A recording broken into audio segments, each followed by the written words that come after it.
అంబేద్కర్ పై Amit Shah comments ఇష్యూలో విపక్షాల నిరసనలు కొనసాగిస్తున్నాయి. రాజధానిలోని విజయ్ చౌక్ దగ్గర కాంగ్రెస్ ఇండియా కూటమి ఎంపీలు నిరసనకు దిగారు. ప్రియాంక గాంధీ, కేసీ వేణుగోపాల్ సహా డీఎంకే, ఆర్జేడీ, ఎస్పీ, ఎన్సీపీ సభ్యులు ప్లకార్డులతో మార్చ్ చేశారు. హోంమంత్రి అమిత్ షా దేశ ప్రజలకు సారీ చెప్పాలని డిమాండ్ చేశారు. రాహుల్ గాంధీపై అక్రమ కేసు పెట్టారన్న ఇండియా కూటమి నేతలు పార్లమెంట్లో పరిణామాలను దేశమంతా చూస్తోందన్నారు. కేంద్రం నిరాశతోనే ఎదురుదాడి చేస్తోందన్నారు ఇండియా కూటమి నేతలు.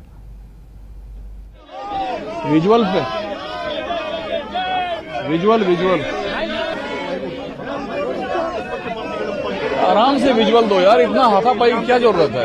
विजय चौक ಈ ಸಮರ ವಿಜಯ್ ಚೌಕ್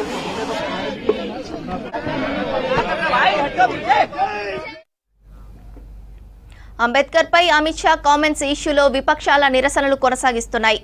రాజధానిలోని విజయ్ చౌక్ దగ్గర కాంగ్రెస్ ఇండియా కూటమి ఎంపీలు నిరసనకు దిగారు. ప్రియాంక గాంధీ, కేసీ వేణుగోపాల్ సహా డీఎంకే, ఆర్జేడీ, ఎస్పీ, ఎన్సీపీ సభ్యులు ప్లకార్డులతో మార్చ్ చేశారు.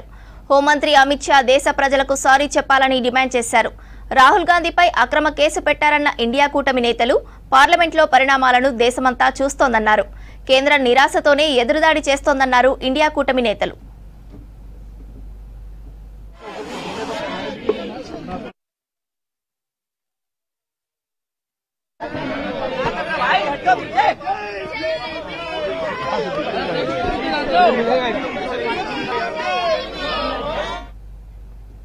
అంబేద్కర్ అమిత్ షా పై చేసిన కామెంట్స్ ఇష్యూలో విపక్షాల నిరసనలు కొనసాగిస్తున్నాయి.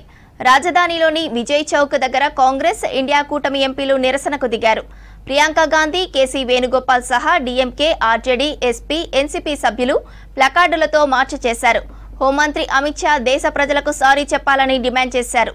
రాహుల్ గాంధీపై అక్రమ కేసు పెట్టారన్న ఇండియా కూటమి నేతలు పార్లమెంట్లో పరిణామాలను దేశమంతా చూస్తోందన్నారు. కేంద్రం నిరాశతోనే ఎదురుదాడి చేస్తోందన్నారు ఇండియా కూటమి నేతలు.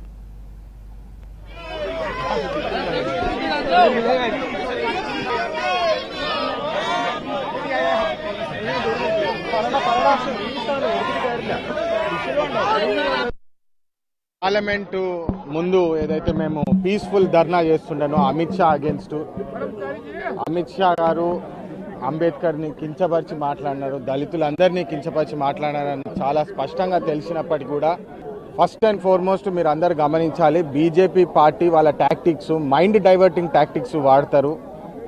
ఆ రోజు రాత్రికి రాత్రే కాంగ్రెస్ పార్టీ వాళ్ళు ఏఐ యూజ్ చేసి, ఆర్టిఫిషియల్ ఇంటెలిజెన్స్ యూజ్ చేసి వీడియోని మార్ఫ్ చేసి డిస్ప్లే చేస్తున్నారని చెప్పి వాళ్ళు చాలా మీడియా సంస్థల ద్వారా వాళ్ళు డిస్కషన్లు పెట్టినారు, ఈవినింగ్ ప్రోగ్రాంలు పెట్టినారు. మీరు అందరూ ఒకటి గమనించాలి, ఆ వీడియో ఏదైతే వచ్చిందో అది రాజ్యసభ టీవీ ఒఫిషియల్ వీడియో అది. సో దాన్ని టచ్ చేసి, ట్యాంపర్ చేసి, హ్యాంపర్ చేసే అవకాశం కూడా లేని పరిస్థితి. కానీ బీజేపీ పార్టీ పబ్లిక్ని మబ్బు పెట్టి డైవర్ట్ చేయాలని చెప్పి చూస్తున్న ఉదాహరణ అదొకటి.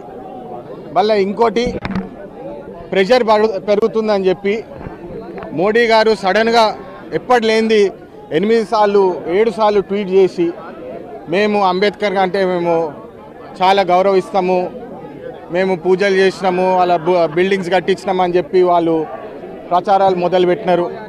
మళ్ళీ అమిత్ షా గారు ప్రెస్ కాన్ఫరెన్స్లో వచ్చి ఏదేమైనా సరే నేను రాజీనామా చేసే ప్రసక్తి లేదు, రాజీనామా దాకెందుకు, క్షమాపణ కూడా చెప్పని పరిస్థితి ఉన్నది, క్షమాపణ కూడా చెప్పలేదు. మీరు అందరు గమనించాలి.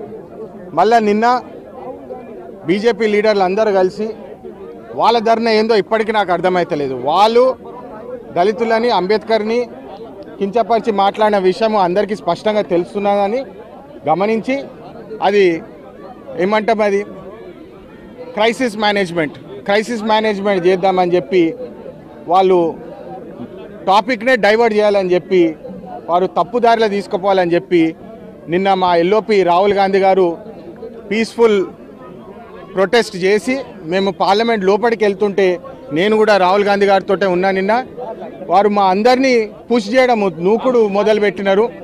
మీ అందరికి తెలుసు, ఎల్ఓపి అంటే అదొక కాన్స్టిట్యూషనల్ పొజిషను, అతనికి పార్లమెంట్ ఎంటర్ అయ్యే ప్రతి హక్కు ఉన్నది. అది ఆయన హక్కును కూడా వాళ్ళు వాళ్ళ చేతిలో తీసుకొని వాళ్ళు నూకడం మొదలుపెట్టినారు. ఆ నూకుడులో వాళ్ళే ఒకరికొకరి మీద పడి కింద పడి పెద్ద డ్రామా చేసినారు. మీరు అందరూ ఒకటి గమనించాలి. ఒక ఎంపీ పడ్డాడు, ఆయన బ్లీడింగ్ వచ్చిందంటే ఇమ్మీడియట్లీ పక్కకు ఎంపీ డాక్టర్లు కూడా ఉండే, ఆ డాక్టర్లు వచ్చేసి వాళ్ళు గ్లవ్స్ వేసుకొని ఇమ్మీడియట్గా ఫస్ట్ ఎయిడ్ అని చెప్పి పెద్ద డ్రామా చేసి కేవలము అమిత్ షా మీద ఫోకస్ డైవర్ట్ చేయాలని చేసిన ఈ ప్రయత్నాలు మీరు అందరు గమనించాలి.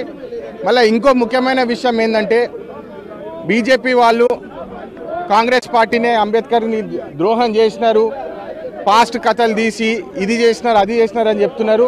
అందరూ గమనించాలి. అరుణ్ షౌరి అని చెప్పి ఎవరైతే ఎక్స్ మినిస్టర్ ఉండేనో వాజ్పేయి గారితో మినిస్ట్రీగా చేసినారో ఫాల్స్ గాడ్ అని చెప్పి పుస్తకం రాసినారు. ఆ పుస్తకంలో అంబేద్కర్ గారిని ఎన్ని విమర్శలు చేసినారో మీ అందరికి తెలియాలి. ఆయన BJP MP, BJP representative, BJP మంత్రి కాదా అని చెప్పి మీరు అందరు ఆలోచించాలి. అదేవిధంగా ఆర్ఎస్ఎస్ న్యూస్ మ్యాగజైన్ అప్పట్లో ఆర్గనైజర్ అని చెప్పి ఉండేది, దాంట్లో కూడా కంటిన్యూస్గా అంబేద్కర్ గారిని కించపరిచిన ఆర్టికల్స్ వేయలేదా అని చెప్పి బీజేపీ పార్టీ వాళ్ళు ఆలోచించి మాట్లాడాల్సిన అవసరం ఉన్నది. మళ్ళీ అదేవిధంగా కర్ణాటకలో హెగ్డే గారు ఎలక్షన్స్ ముందు 400 సీట్లు మాకు వస్తున్నాయి, కాన్స్టిట్యూషన్నే రాసివేస్తామని చెప్పి తీర్చిదిద్దుతామని చెప్పి వాళ్ళు ప్రకటన కూడా చేసినారు. ఇవన్నీ బీజేపీ పార్టీ వాళ్ళకి గుర్తొస్తలేవా? కేవలము టాపిక్ డైవర్ట్ చేయాలని చెప్పి అమిత్ షా గారి మనసులో ఉన్న మాట, వారికి ఎంత కక్ష ఉన్నది దళితుల మీద అని చెప్పి మనకు తెలుస్తుంది. ఎంత క్యాజువల్గా మాట్లాడినాడు మీ అందరు చూస్తున్నారు. దాన్ని డైవర్ట్ చేయాలని చెప్పి ఇవన్నీ టాక్టిక్స్ వాడుతున్నారు. కానీ అసలు విషయం ఏంటంటే ఇవాళ కూడా అమిత్ షా గారు మాఫీ చెప్పలేదు, వారు అపాలజైజ్ చేయలేదు, వాళ్ళు రాజీనామా చేయడానికి సిద్ధంగా లేదు. ఇది ప్రజలు గమనించాలి. దీని అగెన్స్టే మా ప్రొటెస్టు. అమిత్ షా గారు రిజైన్ చేసే వరకు మేము ఈ ప్రొటెస్ట్ చేస్తూనే ఉంటామని చెప్పి మళ్ళొకసారి దళితులందరికీ, బడుగు బలహీన వర్గాలందరికీ మేము అండదండగా ఉంటామని చెప్పి మీ మీడియా ద్వారా వారికి తెలియజేయాలనుకుంటున్నాము.